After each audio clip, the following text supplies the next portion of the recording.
কাছেও দূরে যে যেখান থেকে আমার ভিডিও দেখছেন প্রিয় বন্ধুরা সবাইকে আসসালামু আলাইকুম। কেমন আছেন আপনারা সবাই? তো বরাবরের মতো আবারও চলে আসলাম নতুন একটি ইউনিক রেসিপি আপনাদের সাথে শেয়ার করার জন্য। আজকের রেসিপি হচ্ছে আমার গরুর মাংস হাতে মাখিয়ে কতটা লোভনীয়ভাবে রান্না করা যায়। আগের দিনের নানি দাদিরা যেভাবে রান্না করতো সেভাবে আজকে আমি আপনাদের সাথে শেয়ার করে দেখাবো।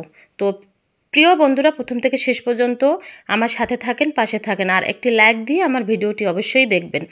তো এখানে আমি 1.5 কেজি পরিমাণ গরুর মাংস ধুয়ে পরিষ্কার করে নিয়ে নিলাম।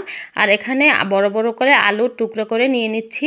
আগের দিনে নানিদের দাদিরা কিন্তু হাতে মাখিয়ে খুব তাড়াতাড়িভাবে গরু গোশ রান্না করতো, তো সেটা খেতে কিন্তু অত্যন্ত লোভনীয় হতো। তো আমি সেভাবেই আজকে রান্না করে শেয়ার করব। তো ভালোভাবে ধুয়ে পরিষ্কার করে যে প্যানে রান্না করব সেই প্যানে দিয়ে দিলাম গরুর মাংস। তো এখানে আমি আলুগুলোও দিয়ে দেবো একবারে আলুগুলোর সাথে গরুর মাংস ভালোভাবে হাত দিয়ে মাখিয়ে নেব মশলা দিয়ে। তো এখানে আমি 1 চামচ পরিমাণ পেঁয়াজ নিয়ে নিলাম বন্ধুরা। তো পেঁয়াজের সাথে এখানে আমি বড় উঁচু পেঁয়াজের থেকেও বেশি পরিমাণ আমি রসুন বাটা দিয়ে দিলাম। আর এখানে দিয়ে দিচ্ছি আমি জিরা বাটার সাথে আমি এখানে দিয়ে দিচ্ছি বন্ধুরা 1/2 কাপ পরিমাণের কম একটু হবে এখানে রসুন কুচি। যে রসুনের পরিমাণটা যত বেশি দেওয়া যায় খেতে কিন্তু অসাধারণ হয়। এখানে আমি ধনিয়ার গুঁড়ো দিলাম 1 চামচ পরিমাণ।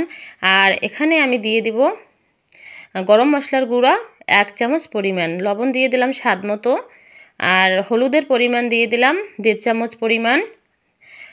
যেহেতু এখানে 1.5 কেজি গরু গোশ, 1.5 চামচ হলুদের গুঁড়ো অবশ্যই লাগবে। আর 1/2 চামচ মরিচের গুঁড়ো দিয়ে দিচ্ছি, যেখানে আমার বাচ্চারা খাবে এই জন্য মরিচের পরিমাণটা কমিয়ে দিলাম। কাশ্মীরি লঙ্কার গুঁড়ো দিয়ে দিলাম 1 চামচ পরিমাণ কালারের জন্য।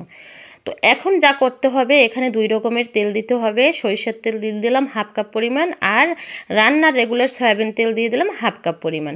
এখন হাত দিয়ে এতটা মাখিয়ে নিতে হবে যাতে একটা মাখাতে সুঘ্রাণ চলে আসে। আমি এখানে স্বাদ বাড়ানোর জন্য চিনি ব্যবহার করলাম 1.5 চামচ পরিমাণ। এখানে ছাল দিয়ে দিলাম 3 টুকরা, আর তেজপাতা দিয়ে দিলাম 3 থেকে 4টা, আর এখানে দিয়ে দিলাম এলাচ বড়টা আর ছোটোটা থেতো করে। আর এখন হাত দিয়ে এতটা পরিমাণ মাখিয়ে নিতে হবে প্রিয় বন্ধুরা। মাখাতে আমি ঘড়ি ধরা 10 থেকে 12 মিনিট এই হাত দিয়ে কষলে ভালোভাবে মাখিয়ে নিয়েছি।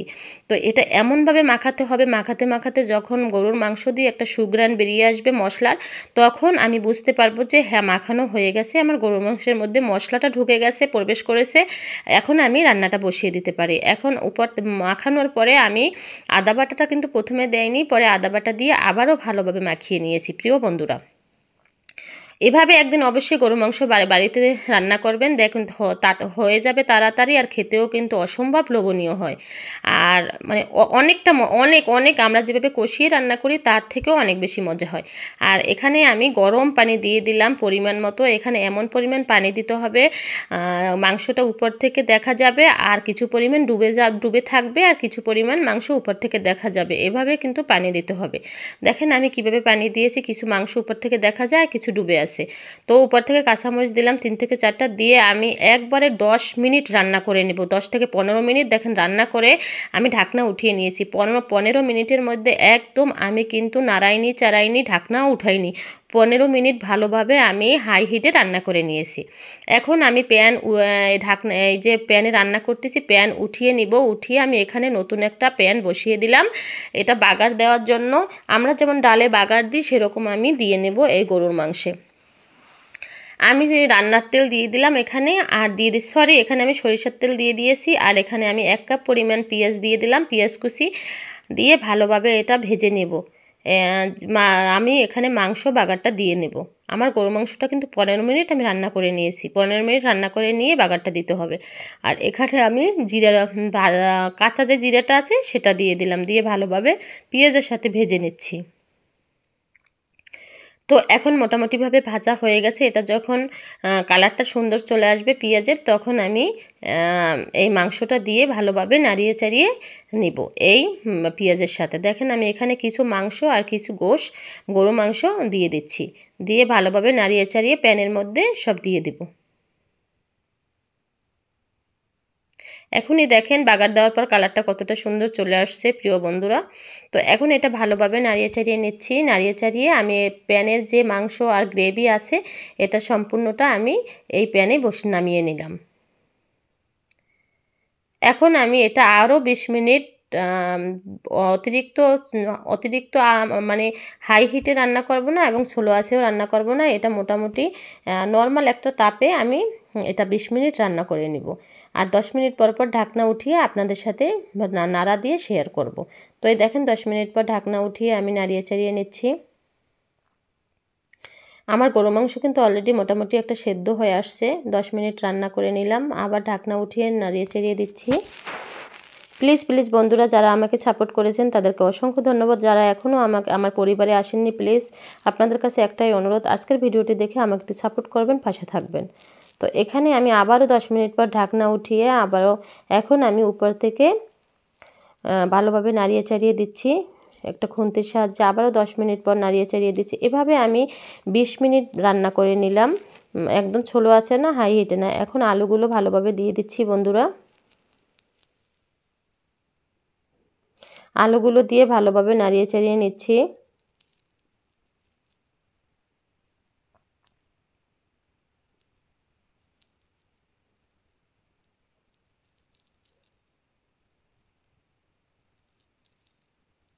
তো এখন উপর থেকে আমি ভাজা জিরার গুঁড়োটা একটু বেশি পরিমাণ দিয়ে দিচ্ছি।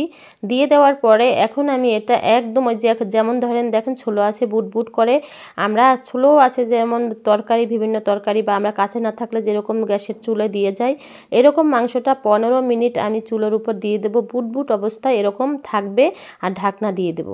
দেখেন এই যেরকম খুবই ছোলো আছে দিয়ে দেবো, হালকা বুটবুট করবে এরকম 20 মিনিট। আমি এরকম দিয়ে আমি 20 মিনিট পর দেখেন ঢাকনাটা উঠিয়ে ফেললাম। এখন ভালোভাবে দেখেন এরকম 20 মিনিট বুটবুট অবস্থায় রেখে দিয়েছি। আর মাংসটা একদম খুব হালকা আছে, একদম নরম সেদ্ধ হয়ে গেছে, তুলোর মতো হয়ে গেছে, আলুগুলো খুব তুলতুলে হয়ে গেছে। তো মাংসগুলো বেশ তুলতুলে হয়ে গেছে আর গ্রেভিটা সম্পূর্ণ মাংসের মধ্যে প্রবেশ করেছে। আর এখন উপর থেকে আরেকটু ভাজা জিরার গুঁড়ো দিয়ে আমি নাড়িয়ে ছাড়িয়ে উঠিয়ে ফেলবো। দেখেন মাংসটা কিন্তু আমি শেষের দিকে 20 মিনিট একদম খুবই বুটবুট অবস্থায়, দেখেন যেরকম আস্তে আস্তে বুটবুট করে সেই অবস্থায় আমি ঢাকনাটা চুলোর উপর প্যানটা বসিয়ে দিয়েছিলাম। রান্না হয়ে গেল বন্ধুরা।